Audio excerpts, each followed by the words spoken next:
Listen carefully, Western governments watching your 65 years African control system collapse. 9 minutes ago, I signed the African Unity Accord, binding alliance uniting 1.4 billion black Africans under one sovereignty framework, ending your divide and conquer strategy forever. You believed African unity was impossible because you taught us tribalism through your colonial borders. You assumed divisions you engineered were permanent. You thought we'd kill each other forever while you stole our resources. You were catastrophically wrong. I unified 54 nations, one military command, one economic bloc. Your extraction died. You're finished. Let me tell you exactly what happened. On December 9th, 2025, I stood in the African Union headquarters with leaders from all 54 African nations and signed the African Unity Accord, the most comprehensive political and economic integration agreement in African history. The document, 847 pages long and negotiated over 18 months, establishes a unified African sovereignty framework binding 1.4 billion people across 30.4 million square kilometers under coordinated governance structures that supersede individual national interests when African collective interests are threatened. We created unified military command structures integrating 54 national armies under Pan-African strategic coordination. We established unified economic policies harmonizing trade, investment, and industrial development across the continent. We formed unified diplomatic protocols requiring all 54 nations to coordinate responses to Western interference and present unified positions in international forums. We built unified technology standards ensuring interoperability of telecommunications, energy grids, transportation networks, and digital infrastructure across all borders. And most threatening to the West, we created binding mutual defense obligations, requiring every African nation to treat an attack on one African nation as an attack on all African nations, meaning Western military intervention anywhere in Africa now triggers continental response involving 1.4 billion people. The signing ceremony took 47 minutes as each head of state signed in alphabetical order. When the last signature, Zimbabwe's President Emerson Mnangagwa, was completed at 3:47 p.m., I stood at the podium and said 7 words that will define African history for the next century. Africa is unified. Western interference is finished. The room erupted in applause that lasted 4 minutes. By 4:01 p.m., every African national broadcaster was airing the signing ceremony live. By 5:00 p.m., African citizens from Cairo to Cape Town, from Dakar to Dar es Salaam were celebrating in the streets. By 6:00 p.m., the United States State Department issued an emergency statement expressing concern about regional integration initiatives that may complicate bilateral relationships and international cooperation. By 7 p.m., France's President Emmanuel Macron convened an emergency cabinet meeting to discuss Africa's coordinated sovereignty movement. By 8 p.m., Britain's Foreign Office warned of risks associated with supranational governance structures undermining democratic accountability. By midnight, every major Western government had condemned African unity as destabilizing, which is exactly how we knew we'd succeeded in threatening their power. But here's what matters. None of their condemnations changed a single word of the accord, none of their warnings stopped implementation, and none of their threats prevented what's happening right now across 54 African nations, the systematic dismantling of every mechanism Western powers used to divide and control Africa for 65 years. We're not asking their permission. We're not seeking their approval. We're declaring that 1.4 billion black Africans now act as one coordinated bloc pursuing African interests, and any Western nation that interferes with one African nation now faces a unified African response involving the entire continent. Listen carefully to why African unity destroys Western power in Africa, because unless you understand the divide and conquer strategy Western nations perfected over 4 centuries, you can't appreciate why what we built terminates it permanently. Western control of Africa never depended primarily on military force. Military conquest was expensive and generated resistance. Western control depended on division, dividing Africans by tribe, by religion, by language, by colonial boundaries, by economic competition, and by political ideology, creating conditions where Africans fought each other instead of uniting against external exploitation. That division strategy, refined over 65 years from 1600 to 2025, enabled 13 Western nations with combined populations of 740 million to dominate 54 African nations with combined populations of 1.4 billion. The math never made sense unless you understand how division multiplies oppressor power while fragmenting resistance. Let me show you how division worked historically and how it continued post-independence, because this explains why the African Unity Accord destroys the entire Western control system. During colonialism from 1885 to 1960, European powers divided Africa through the Berlin Conference, drawing borders that deliberately split ethnic groups, forced rival groups together, and created artificial nations designed for administrative convenience rather than cultural coherence. The result, 177 ethnic groups divided by colonial borders, 53 ethnic groups split across 2 or more countries, and approximately 10,000 distinct African cultures forced into 54 colonial territories. Those borders guaranteed post-independence conflict because every African nation contained multiple ethnic groups with different languages, religions, and historical grievances, while every major ethnic group had relatives across borders in neighboring countries. Africans couldn't unite nationally because colonial borders were designed to prevent it, and Africans couldn't unite continentally because national governments competed for limited resources within the Western-designed international system. After independence from 1960 onward, Western powers adapted their division strategy from direct colonial control to neo-colonial manipulation. The new strategy had 5 mechanisms I'm going to detail because understanding them explains why African unity was so difficult to achieve and why it's so threatening to the West now that we've achieved it. Mechanism 1, economic competition. Western powers and international financial institutions encouraged African nations to compete for Western investment, Western aid, and Western market access by offering the best terms, lowest taxes, least regulation, most favorable resource contracts.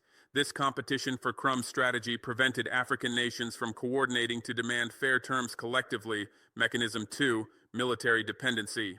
Western powers provided military aid, training, and weapons to African governments on bilateral basis, creating dependency relationships where each African military looked to Paris, Washington, or London for support, rather than coordinating with neighboring African militaries. This prevented Pan-African military cooperation that could challenge Western military presence. Mechanism 3, diplomatic isolation. Western powers conducted African diplomacy through separate bilateral relationships with each African nation, negotiating different deals with different terms, preventing African nations from presenting unified diplomatic demands.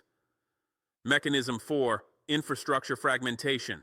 Western powers and international lenders financed infrastructure projects within individual African nations, but refused to finance cross-border infrastructure connecting African nations to each other, ensuring African economies remained oriented toward European and American markets rather than intra-African trade. Mechanism 5, ideological division.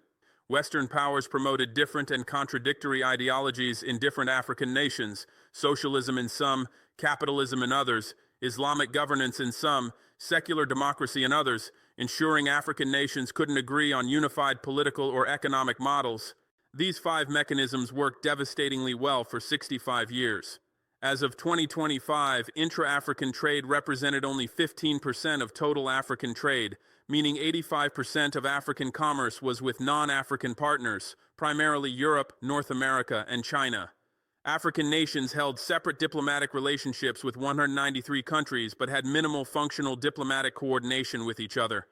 African militaries conducted joint exercises with Western militaries but almost never with each other. African infrastructure, railways, power grids, fiber optic networks connected African nations to Europe better than to each other. The result, 1.4 billion Africans in 54 nations remained fragmented, competing, and individually weak, despite enormous collective potential. Western powers maintained this division through the African Union, and I know that sounds contradictory, but let me explain how the AU actually reinforced division despite its stated unity mission.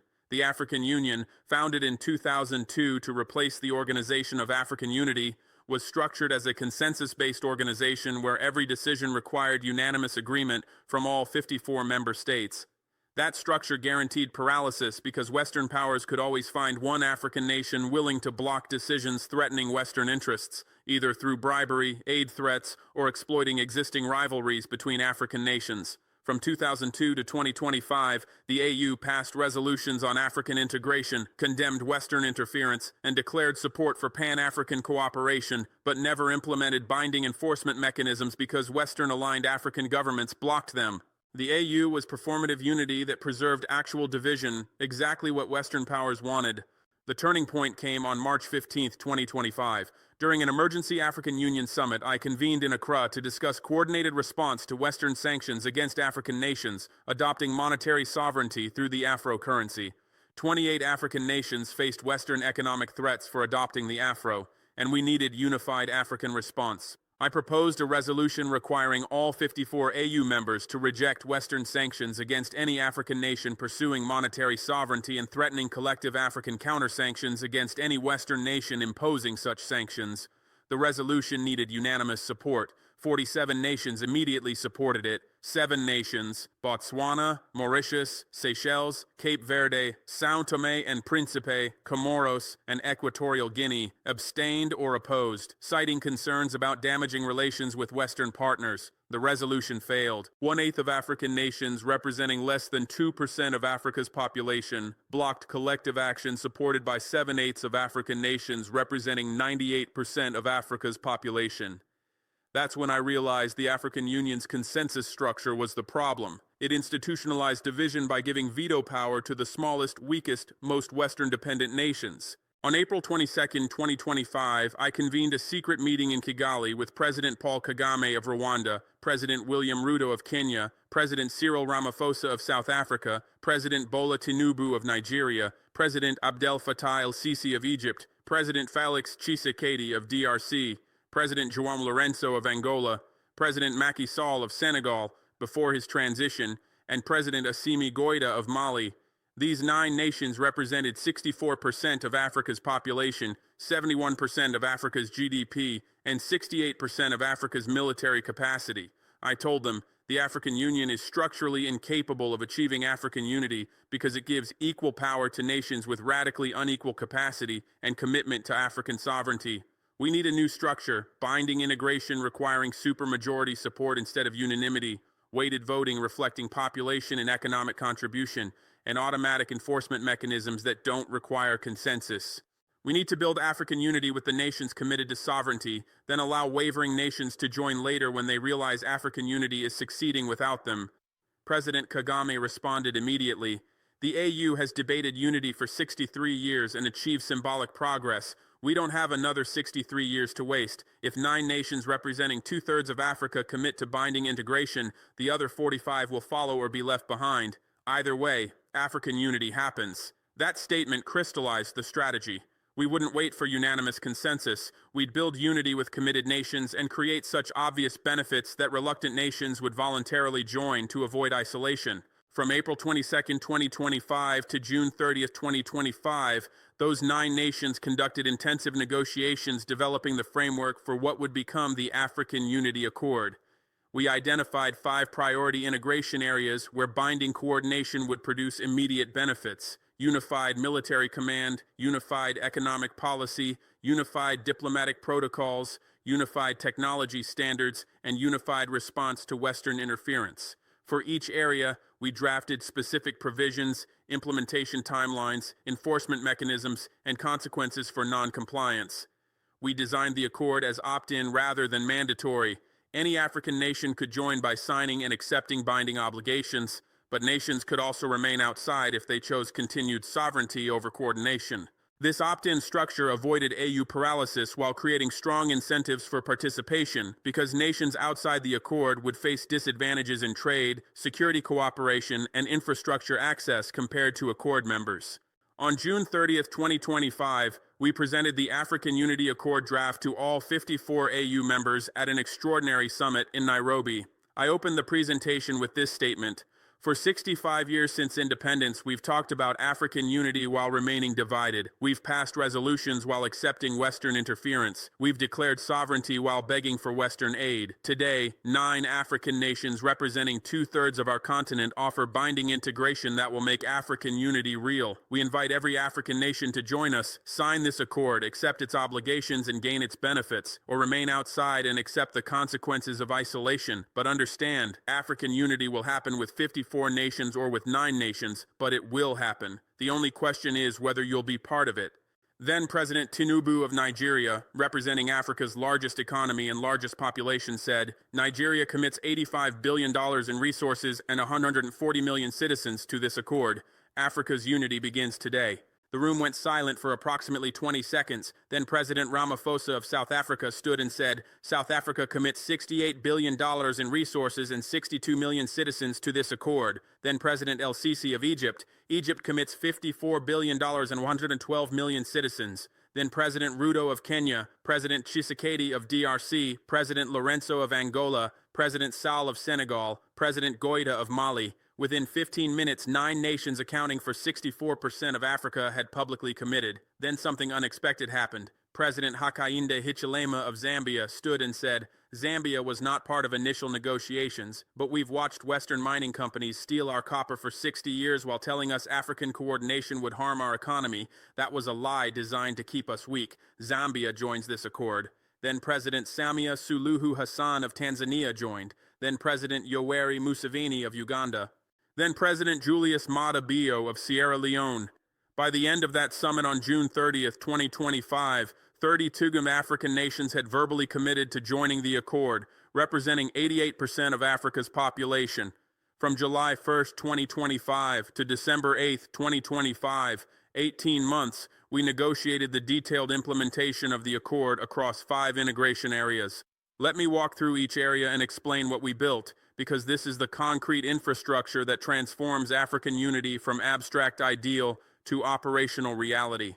Unified Military Command. The African Unity Accord established the Pan-African Defense Force, a coordinated military structure integrating 54 national armies under strategic command while maintaining national operational autonomy for domestic security. The PADF structure has 3 components: Continental Defense Command, headquartered in Addis Ababa, coordinating strategic planning, intelligence sharing, joint procurement, and collective response to external threats. 5 regional defense commands covering North Africa, West Africa, Central Africa, East Africa, and Southern Africa, coordinating regional security cooperation and rapid response forces, and 54 national defense forces maintaining sovereignty over domestic military operations but obligated to contribute forces to regional and continental operations when activated. The PADF isn't a continental army replacing national militaries. It's a coordination framework enabling 54 militaries to function as one force when African collective security requires it. As of December 9, 2025, the PADF has operational command over 4.8 million active military personnel across 54 African nations, 12,400 tanks and armored vehicles, 2,140 aircraft including fighters and transports, 67 naval vessels including frigates and corvettes, and integrated air defense systems covering continental airspace. But numbers understate the strategic impact because Unified Military Command transforms African military power from 54 separate forces that Western powers could defeat individually into one coordinated force that Western powers cannot defeat without massive casualties. France maintains 5,000 troops scattered across West Africa as of 2025, enough to intimidate individual weak African nations, but utterly insufficient against a PADF regional command mobilizing 840,000 West African troops. The United States maintains approximately 7,200 military personnel across various African bases, enough for counterterrorism advising but useless against PADF continental operations if conflict escalated. Western military dominance in Africa depended on African military fragmentation. Unified Command ended that dominance permanently. The PADF's first operational test came on November 18, 2025, when France threatened military intervention in Niger after Niger announced plans to nationalize Orano's uranium mines. France deployed the aircraft carrier Charles de Gaulle to the Gulf of Guinea and positioned 2,400 troops in Côte d'Ivoire and Senegal for potential intervention. On November 19, 2025, I activated the PADF West African Regional Command. Within 48 hours, 12 West African nations, Burkina Faso, Mali, Niger, Nigeria, Ghana, Senegal, Côte d'Ivoire, Guinea, Benin, Togo, Mauritania, and Liberia, mobilized 240,000 troops to Niger's borders, deployed air defense systems covering Niger's airspace, and issued a joint statement. Any French military action against Niger will be treated as an attack on all West African nations. PADF will respond with full military force.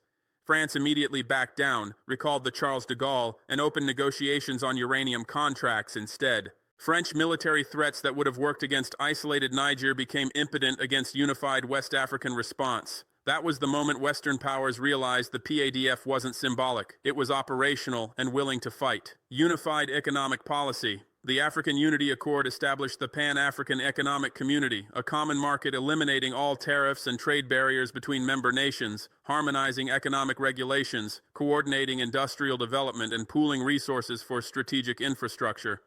The PAEX has four primary functions: eliminating intra-African trade barriers to create a true continental free trade zone, coordinating industrial policy to prevent destructive competition between African nations for foreign investment, pooling capital for infrastructure megaprojects requiring multinational coordination, and negotiating trade agreements with external partners as one unified African bloc rather than 54 separate nations.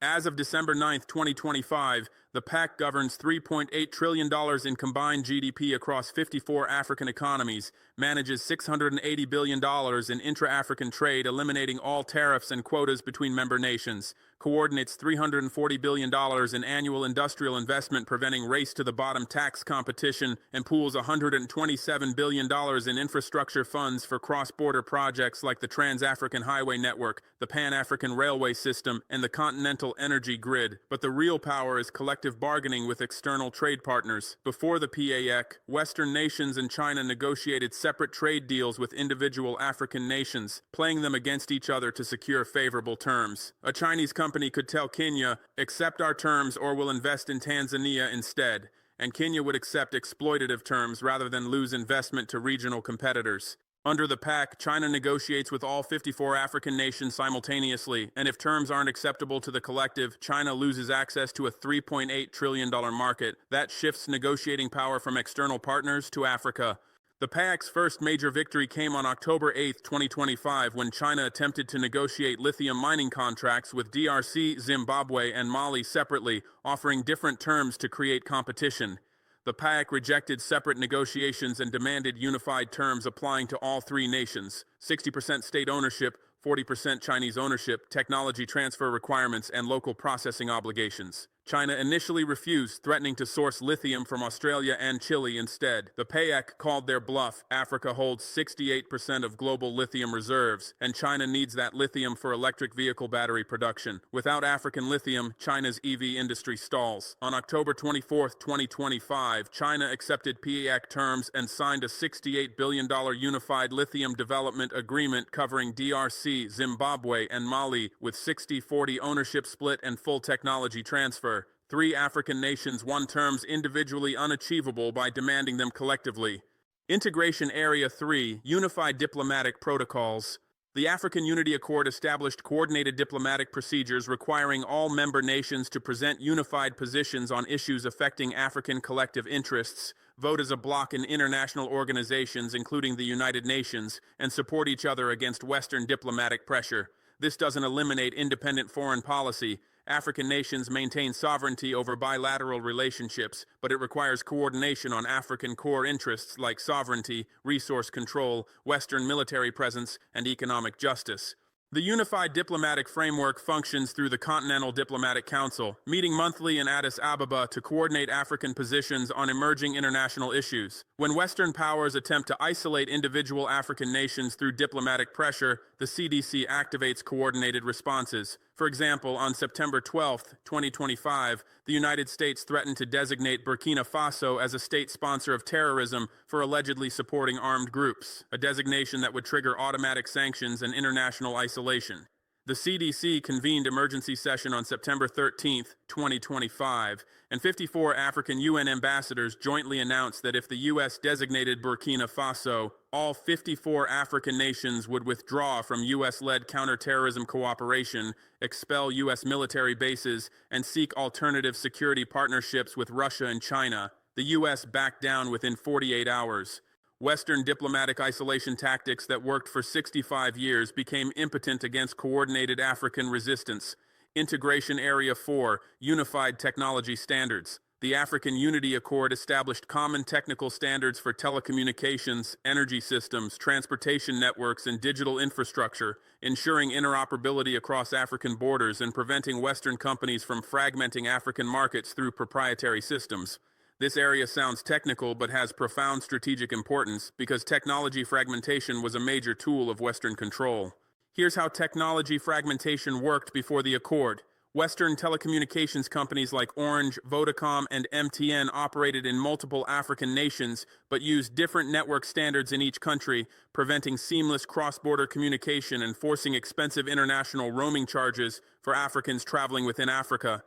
Western energy companies built power generation systems using different voltage standards and connection protocols in different African nations, preventing continental power grid integration and keeping African nations energy isolated. Western technology companies sold proprietary systems to African governments, one country using Microsoft systems, another using Oracle, another using SAP, preventing data sharing and coordination between African institutions. This deliberate fragmentation kept African nations dependent on Western companies for integration, while preventing African nations from integrating with each other. The African Unity Accord mandates common standards across the continent, unified 5G telecommunications protocols, allowing seamless communication across all African borders with zero roaming charges, standardized power grid specifications enabling continental energy trading and shared renewable infrastructure, unified digital government platforms allowing African citizens to access services across borders, and open-source technology requirements preventing vendor lock-in to Western proprietary systems. As of December 9, 2025, 34 African nations have already implemented unified 5G standards, 28 nations have connected to continental power grid systems, and 42 nations have adopted unified digital identity systems allowing Africans to work, travel, and conduct business anywhere on the continent with a single credential. Integration Area 5, Unified Response to Western Interference. This is the most threatening aspect of the Accord from Western perspectives because it establishes binding obligations for collective African response to external interference in any member nation's sovereignty.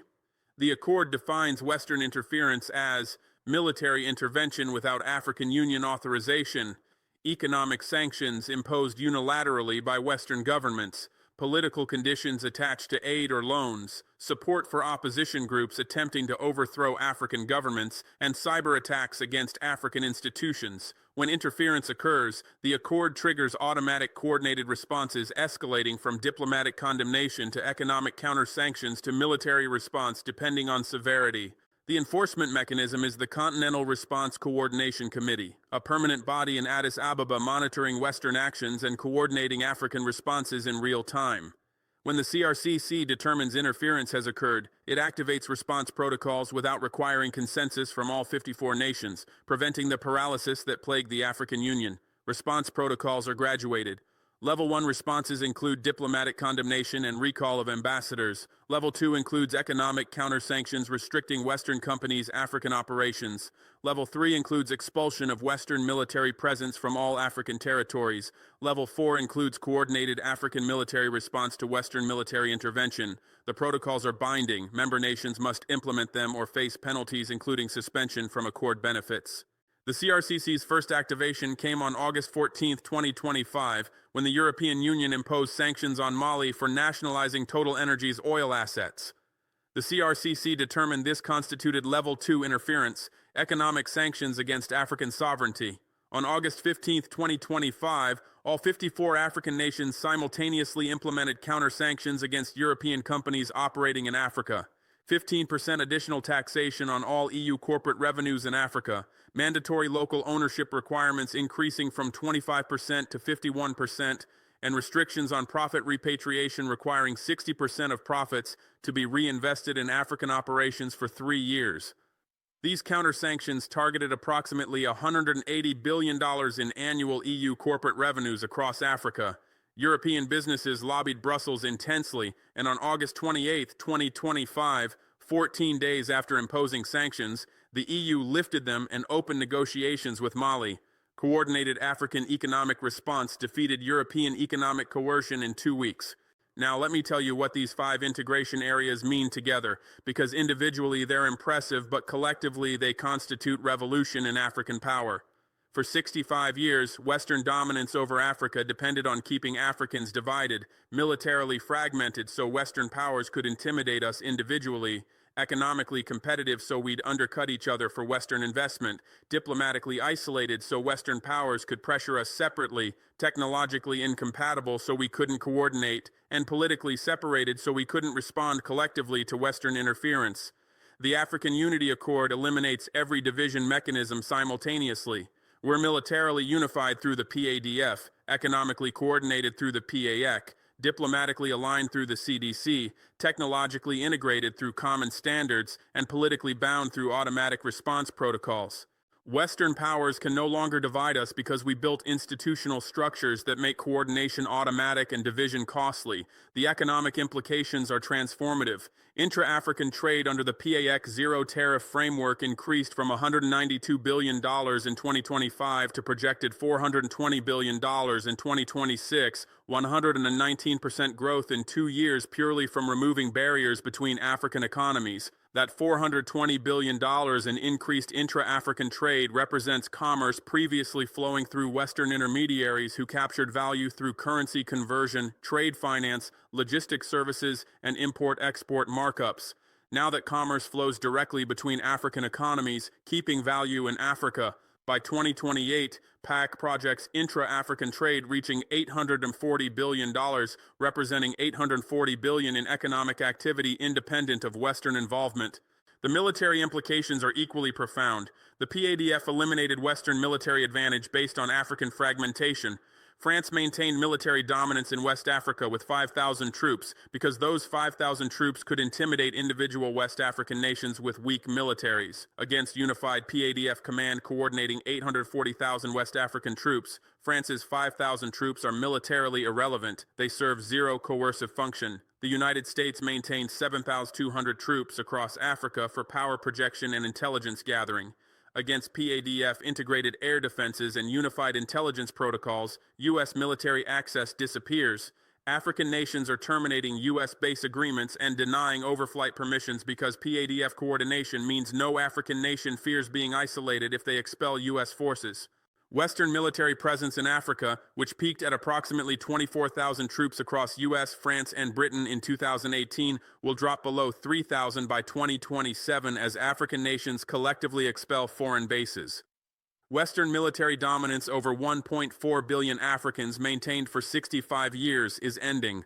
The diplomatic implications are revolutionary. In the United Nations, 54 African nations voting as a bloc represent 28% of General Assembly votes. Not enough to pass resolutions alone, but enough to block any resolution without African support. That gives Africa veto power over international legitimacy. When the United States sought UN condemnation of Russia in 2022, 28 African nations abstained or voted against, denying the US the overwhelming majority they wanted for moral authority. Under African Unity Accord coordinated voting, Western nations will never again achieve UN consensus without negotiating African support. And African support now comes with price tags like canceling debt, removing military bases, and accepting African resource sovereignty. Western nations spent 80 years controlling the UN through Cold War and post-Cold War alliances. African unity ended that control. Listen carefully to how Western powers are responding because their panic is visible and their responses are revealing their impotence. On December 9, 2025, at 7 Utah's p.m., 4 hours after we signed the accord, U.S. Secretary of State Antony Blinken issued a statement expressing concern that supranational structures may undermine democratic accountability within individual African nations and complicate bilateral partnerships that have served African development for decades. That's diplomatic language for, we're scared because we can't control 54 unified nations the way we controlled 54 divided nations. On December 10, 2025, French Foreign Minister Catherine Colonna announced France would reassess its African relationships in light of regional developments that may not serve African citizens' interests. That's diplomatic language for we're losing influence and we're threatening to withdraw aid unless you break unity. On December 10, 2025, Britain's Foreign Secretary David Cameron warned that regional blocs that exclude external partners risk isolation and reduce development assistance. That's diplomatic language for we'll punish you economically if you don't let us keep interfering. But here's why Western threats are impotent. The African Unity Accord anticipated threats and built them into the structure. Article 47 of the Accord explicitly states, member nations recognize that Western powers will threaten economic and diplomatic consequences to prevent African unity. Member nations commit that no member will break unity in response to such threats. Any member accepting Western incentives to break unity will face immediate suspension from Accord benefits and collective African response. We designed the Accord to prevent Western divide and conquer by making breaking unity more costly than maintaining it. On December 11, 2025, the United States attempted to test African resolve by offering Kenya $8.4 billion in development aid if Kenya would publicly criticize the African Unity Accord and refuse to implement PADF military coordination with neighboring nations. Kenya's President Ruto immediately rejected the offer and released the offer publicly to embarrass the United States. Then the CRCC activated Level 1 response. All 54 African nations recalled ambassadors from Washington for consultations, and 37 African nations canceled scheduled diplomatic visits with U.S. officials. The United States backed down and apologized for misunderstandings within 36 hours.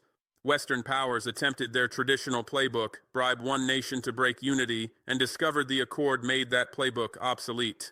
On December 12, 2025, France attempted a different approach, threatening Senegal with suspension of $2.8 billion in suspended aid and withdrawal of French companies unless Senegal opposed the accord's requirement that all French military bases close by June 2026. Senegal's President Bassirou Diomaye Faye responded by nationalizing 3 French-owned companies operating in Senegal worth $1.4 billion combined, and announcing Senegal would replace suspended French aid with loans from the Pan-African Development Bank at 2% interest instead of France's 5.8% interest. Then the CRCC activated Level 2 response against France. All 54 African nations imposed 15% additional taxation on French corporate revenues in Africa, targeting $24 billion in annual French business earnings. France lost $3.6 billion annually in additional taxes to punish Senegal with $2.8 billion in aid suspension. The economics didn't work for France. French businesses lobbied Macron to restore aid and accept the military base closures. France capitulated on December 14, 2025. Western powers are learning what every empire eventually learns. Unified resistance cannot be defeated with the same tactics that defeated divided resistance. France could bully Senegal when Senegal stood alone. France cannot bully 54 African nations imposing coordinated economic penalties. The United States could isolate Kenya when Kenya acted independently. The United States cannot isolate Kenya when 54 African nations withdraw diplomatic engagement simultaneously. Western power over Africa depended entirely on African division. African unity ended that power, and the unity is deepening in ways that terrify the West. On December 13, 2025, the PAEC announced a $340 billion Pan-African infrastructure megaproject program, building 5 continental networks over 10 years. A trans-African highway system connecting all 54 capitals with modern roads totaling 84,000 kilometers, a Pan-African railway network connecting all major cities with standard gauge rail totaling 62,000 kilometers, a continental energy grid integrating solar, hydro, wind, and geothermal power across unified transmission systems, a Pan-African fiber optic network providing high-speed internet across the entire continent, and a continental water management system connecting major rivers and aquifers to address regional water scarcity. Total cost, $340 billion over 10 years, financed entirely through Pan-African Development Bank bonds denominated in afros and black dollars, and purchased by African investors, Chinese investors, and sovereign wealth funds. Zero Western financing required. These 5 networks will physically integrate Africa in ways colonialism deliberately prevented, making African economic unity irreversible. On December 14, 2025, the PADF announced joint military exercises across all 5 regional commands scheduled for March 2026, the largest African military coordination in history involving 840,000 troops, 2,400 armored vehicles, 680 aircraft, and integrated command systems. The exercises, named African Unity Shield 2026, will simulate continental response to external military intervention, practice rapid deployment across regional boundaries, and demonstrate Africa's ability to defend sovereignty collectively. Western military observers are invited to watch, the message being, see what you're up against if you intervene anywhere in Africa. On December 14, 2025, the CDC announced unified African voting protocols for the United Nations Security Council reform currently under negotiation. Africa demands 2 permanent Security Council seats with veto power representing 1.4 billion Africans, and all 54 African nations commit to voting as a bloc in the UN General Assembly to support the 2 African permanent members once selected. If the Security Council refuses African permanent membership, All 54 African nations will withdraw from UN peacekeeping operations, which would collapse UN peacekeeping globally because African nations contribute 47% of UN peacekeepers. Africa's message to the United Nations is clear: accept African equality in global governance or lose African cooperation in maintaining global order. Now let me tell you where this ends, because African unity's trajectory is clear and irreversible. By June 2026, all 54 African nations will have fully implemented the 5 integration areas: Unified Military Command operational across the continent, PAEC Common Market eliminating all intra-African trade barriers, CDC coordinating all African UN votes, Unified Technology Standards enabling seamless continental systems, and automatic response protocols defending any African nation from Western interference. By December 2026, African unity will be institutionally complete and operationally proven through multiple successful defenses of African sovereignty against Western interference. By June 2027, the $340 billion infrastructure program will be 20% complete, with trans-African highway segments connecting West Africa, fiber optic networks operating across East Africa, and continental energy grid integrating North African solar with Central African hydro. By December 2027, African unity will be physically irreversible because infrastructure will have created economic interdependencies that make division economically irrational. At that point, just 3 years from now, Western powers will face a permanently transformed Africa. They won't be able to militarily intervene anywhere on the continent without triggering PADF response involving hundreds of thousands of troops. They won't be able to impose economic sanctions without facing African counter-sanctions targeting hundreds of billions in Western corporate revenues. They won't be able to diplomatically isolate any African nation without 54 African nations withdrawing diplomatic engagement. They won't be able to fragment African technology systems because unified standards will be implemented across the continent. They won't be able to play African nations against each other for resources because PAC negotiates collectively. Western power over Africa, built over 65 years from 1600 to 2025, will be dead. The transformation of African power will reshape global order fundamentally, irreversibly, and in ways Western powers cannot prevent or reverse, because transformation reflects genuine shift in capabilities, consciousness, and coordination, rather than temporary alliance that could collapse when circumstances change or leaders rotate.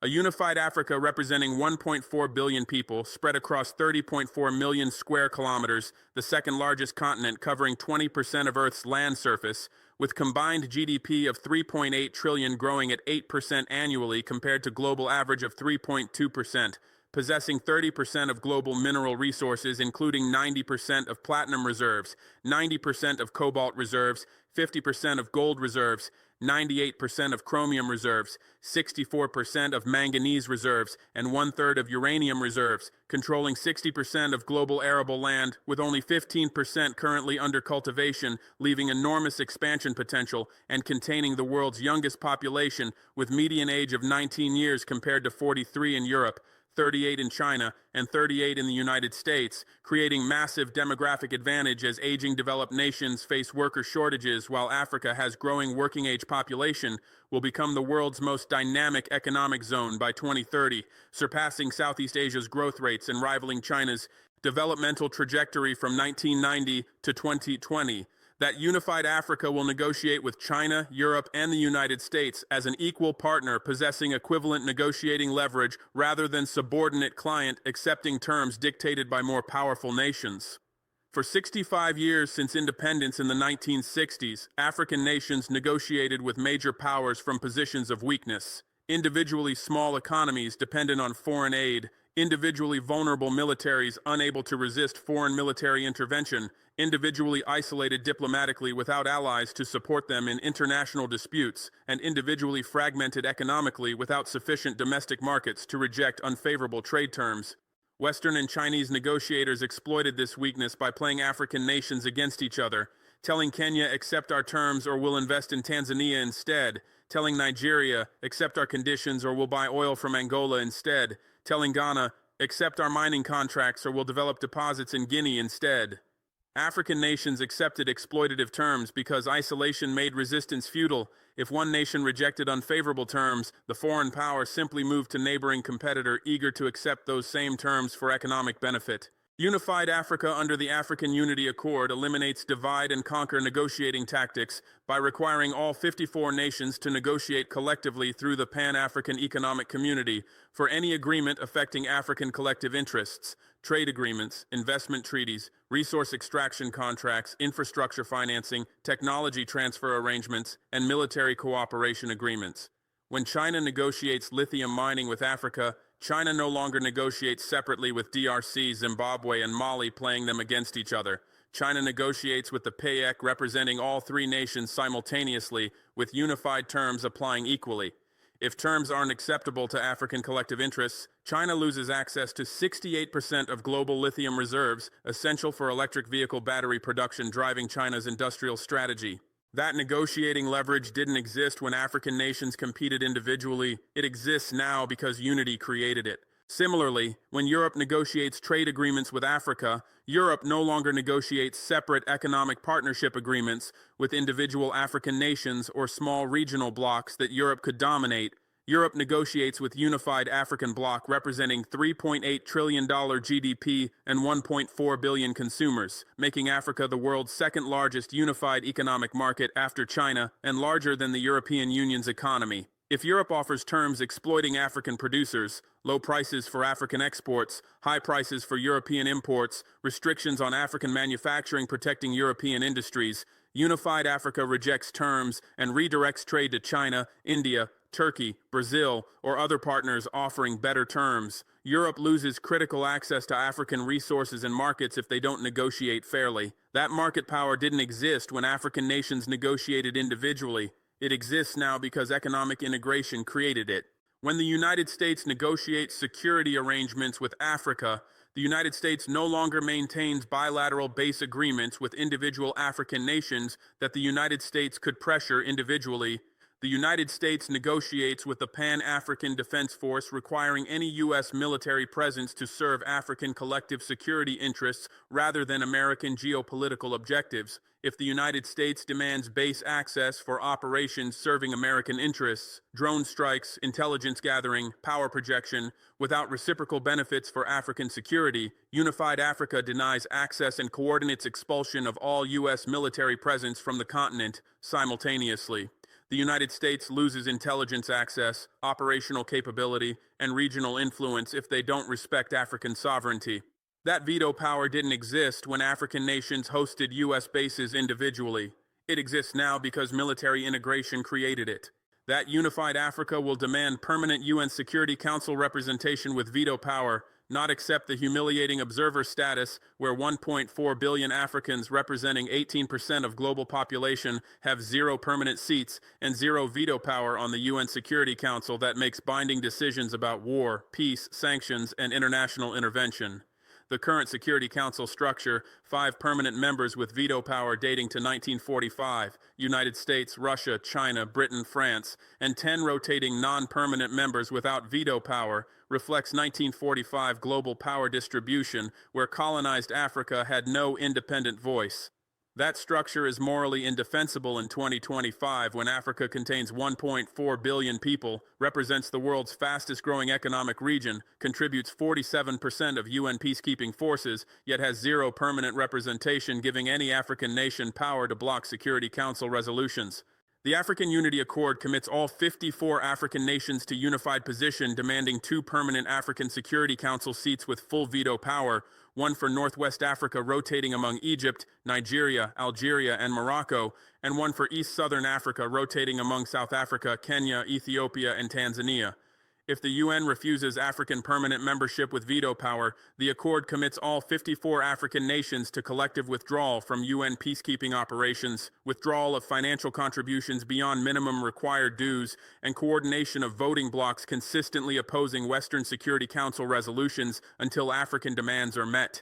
This would collapse UN peacekeeping.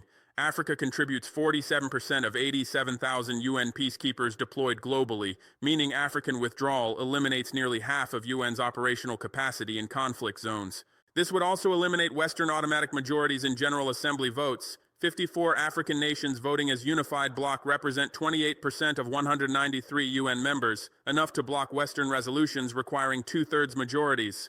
Western powers will resist African Security Council representation because African veto power would prevent Western interventions that current structure enables. The 2011 Libya intervention that destroyed Libya happened because no African nation had veto power to block it, despite African Union opposition. With African permanent members having veto power, similar interventions become impossible. African veto would have prevented Libya's destruction, prevented Western intervention destabilizing African regions, and forced Western powers to negotiate with Africa rather than imposing military solutions.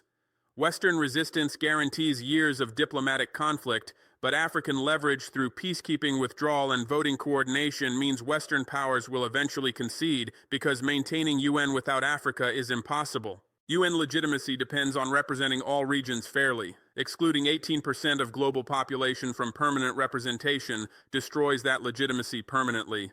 That unified Africa will set terms for resource extraction from African soil, not accept terms dictated by foreign corporations and enforce through weak African governments that Western powers could pressure individually. For 65 years, Western and Chinese mining corporations negotiated resource extraction contracts with individual African governments offering royalty rates of 3% to 5%, meaning for every 100 million in minerals extracted, African governments received $3 million to $5 million, while corporations kept $95 million to $97 million. These exploitative terms persisted because individual African nations competing for foreign investment had no leverage. If one nation demanded higher royalties, corporations invested in neighboring nation accepting lower royalties. African governments accepted bad terms because getting some revenue was better than getting zero revenue from resources remaining in the ground. Unified Africa under PAEC eliminates this competition by establishing continental minimum terms for all resource extraction, 60% state ownership of all mining operations, 40% maximum foreign ownership, mandatory processing of at least 30% of extracted resources domestically before export, mandatory technology transfer for processing and refining operations, mandatory local employment targets requiring 85% of workforce be African nationals, and mandatory infrastructure investments equivalent to 15% of project value benefiting local communities. Any foreign corporation wanting access to African resources must accept these terms applying across all 54 nations.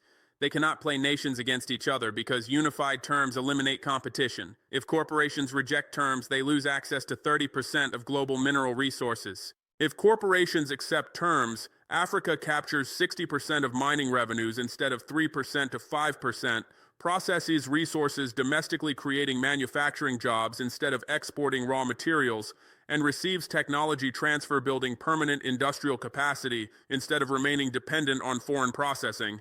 This represents revolutionary transformation of African resource economics. Current African mining generates approximately $280 billion in annual revenues, with $266 billion going to foreign corporations and $14 billion going to African governments through royalties and taxes, a 95-5 split.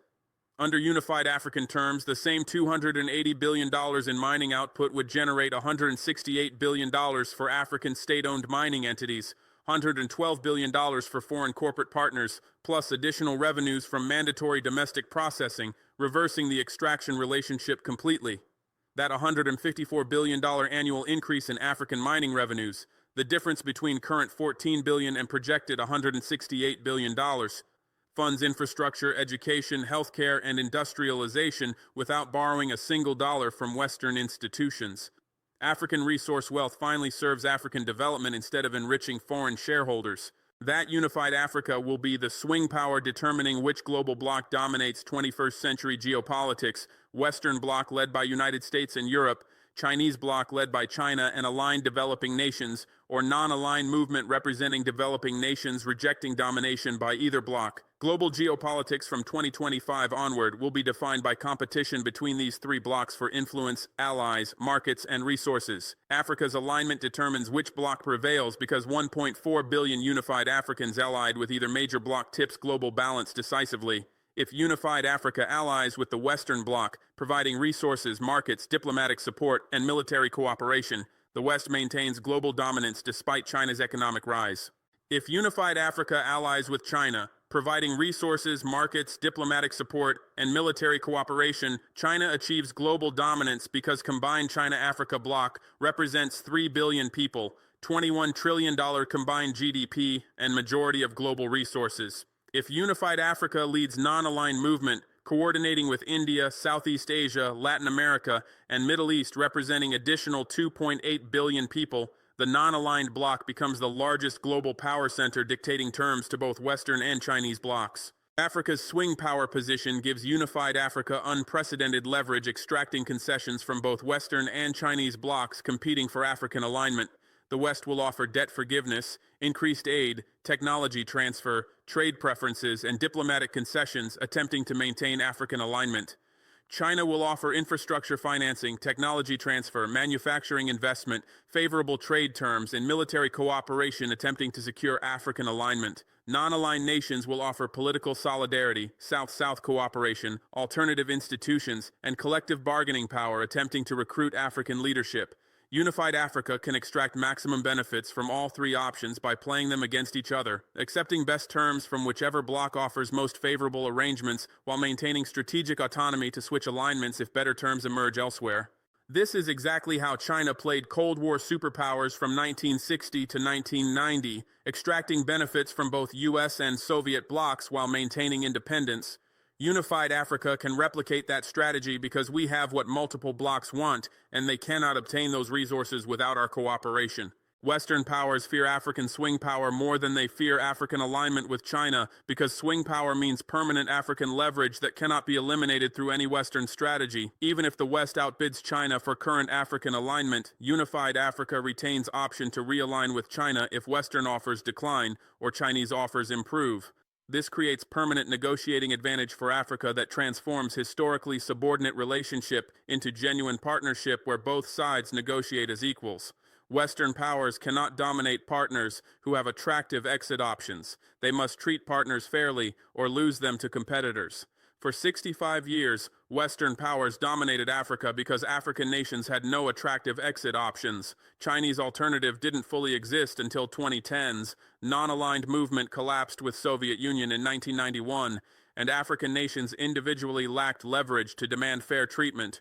All three conditions reversed by 2025. Chinese alternative is fully operational and often superior to Western options. Non-aligned movement is rebuilding around BRICS and Global South coordination, and African unity creates collective leverage that individual nations lacked. Most importantly, African unity proves something Western powers spent 400 years denying through racist ideologies justifying slavery, colonization, and neo-colonial control. Black people possess full capacity to self-organize across 54 nations covering an entire continent, overcome artificial colonial divisions deliberately engineered to prevent unity, build sophisticated continental institutions rivaling or surpassing Western institutional achievements, and function as unified civilization pursuing collective interests as effectively as European civilization, Chinese civilization, or any other civilizational bloc. Western racist ideology from 1600 to 2025 claimed black people were inherently tribal, unable to transcend ethnic loyalties to build larger national or continental identities, inherently divided, unable to overcome conflicts to coordinate collective action, inherently dependent, unable to build institutions without European guidance, and inherently inferior, unable to achieve civilizational complexity that Europeans, Chinese, and other advanced peoples achieved. These racist claims served obvious purpose, justifying black subordination by attributing it to black deficiencies rather than white oppression. Every racist trope about African tribalism preventing continental unity, African incapacity for sophisticated institution building, African need for external guidance to achieve development, and African inherent inferiority to other civilizations gets demolished completely when 1.4 billion black Africans across 54 nations speaking over 2,000 languages and representing enormous ethnic, religious, and cultural diversity sign a binding accord unifying military command structures, integrating 4.8 million troops, economic policies harmonizing trade and industrial development across $3.8 trillion GDP, diplomatic protocols coordinating foreign policy across 193 bilateral relationships, technological standards ensuring interoperability across continental infrastructure, and political structures establishing binding mutual defense obligations and automatic response protocols. This achievement required precisely the capabilities racist ideology claimed black people lacked, transcending ethnic identities to build continental political identity, overcoming conflicts to coordinate collective action, building sophisticated institutions without European guidance, and achieving civilizational complexity matching or exceeding European achievements like the European Union. The African Unity Accord is more sophisticated than the European Union in several key aspects that deserve emphasis because they prove African capability exceeds European capability in specific domains that racist ideology claimed were impossible for black people. The African Union became the African Unity Accord, with binding enforcement mechanisms in 18 months from June 2024 to December 2025, compared to European integration requiring 73 years from 1952, Treaty of Paris creating European coal and steel community to 2025 and still lacking unified military command, unified foreign policy, or binding mutual defense that activates automatically. African unity achieved in 18 months what European unity couldn't achieve in 73 years. The African Unity Accord establishes unified military command integrating all 54 national militaries under strategic coordination. Europe has no equivalent despite 73 years of integration, maintaining separate national militaries with minimal NATO coordination that still depends on American leadership rather than European command. The African Unity Accord establishes binding automatic mutual defense, where attack on one member triggers immediate military response from all members without requiring consensus votes. Europe's mutual defense under Lisbon Treaty, Article 42.7 requires unanimous activation votes that could be blocked by any member, making European mutual defense theoretical rather than operational. These African achievements surpassing European achievements demolish racist claims about African incapacity. If black Africans can achieve greater continental integration in 18 months than white Europeans achieved in 73 years, racist claims about black inferiority are definitively proven false. The explanation isn't black superiority or white inferiority. The explanation is that African unity serves genuine African interests in escaping exploitation, while European unity serves elite political projects that European populations often oppose, making African unity easier to achieve because it serves populations while European unity is harder to achieve because it serves elites. But racist ideology cannot accept that explanation because it attributes differential outcomes to differential interests rather than differential capabilities, which contradicts racist claims that capabilities differ by race. African Unity Accord success forces racist ideologies into cognitive dissonance between maintaining racist beliefs and acknowledging observable reality. The African Unity Accord isn't just continental integration creating economic efficiencies and political coordination, it's definitive proof of African capability that permanently refutes 400 years of racist propaganda claiming black people couldn't achieve civilizational sophistication without white guidance. It's definitive proof of African resolve demonstrating black people will endure short-term costs of defying Western powers to achieve long-term benefits of genuine sovereignty. It's definitive proof of African consciousness showing black people across 54 nations recognize shared interests transcending artificial colonial divisions and chose Pan-African solidarity over narrow nationalism. These proofs cannot be dismissed, deflected, or diminished without explicitly abandoning core racist ideologies, which creates permanent psychological and political victory for Pan-Africanism, because racist powers must either abandon racism or live with cognitive dissonance between their ideologies and observable reality. So here's my message to the United States, France, Britain, and every Western power that divided and exploited Africa for 400 years from Berlin Conference in 1885, partitioning Africa through colonial borders designed to prevent unity, through Cold War supporting dictators who served Western interests against Pan-African leaders who threatened them, through structural adjustment programs impoverishing African populations while enriching Western corporations, through military interventions destroying African governments pursuing independent policies, and through continuous diplomatic, economic, and military pressure preventing African unity that would challenge Western control, you lost. You lost completely, permanently, and in ways you cannot reverse because we didn't just sign symbolic document declaring abstract unity, we built binding institutional structures with operational capabilities and enforcement mechanisms that make unity irreversible.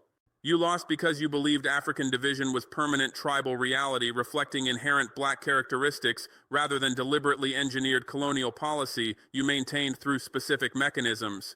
You told yourselves that Africans were naturally tribal, naturally divided, naturally unable to transcend ethnic loyalties, attributing African division to African nature rather than European manipulation. That belief was always racist lie serving your interests by absolving you of responsibility for divisions you deliberately created. The Berlin Conference drew borders splitting 177 ethnic groups across multiple countries. The Maasai split between Kenya and Tanzania, the Yu split between Ghana and Togo, the Bakongo split between DRC, Republic of Congo, and Angola, creating permanent conflicts over divided populations.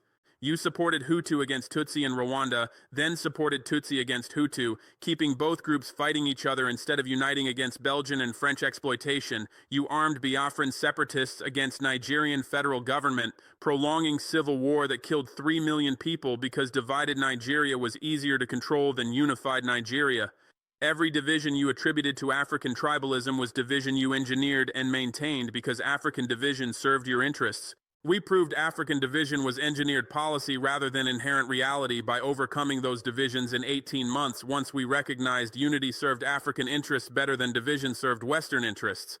Hutu and Tutsi cooperate in unified Rwanda that's now most stable nation in East Africa. Maasai in Kenya and Tanzania coordinate across borders through PADF East African Regional Command. Bakongo across 3 nations support continental unity, recognizing Pan-African identity supersedes ethnic identity when serving collective interests. Every division you created and attributed to African tribalism disappeared when we chose unity, proving divisions were never inherent but always imposed. You lost because you assumed African leaders would always prioritize narrow national interests over Pan-African solidarity, believing African presidents would compete for foreign investment, compete for Western favor, compete for regional influence rather than coordinating for collective benefit.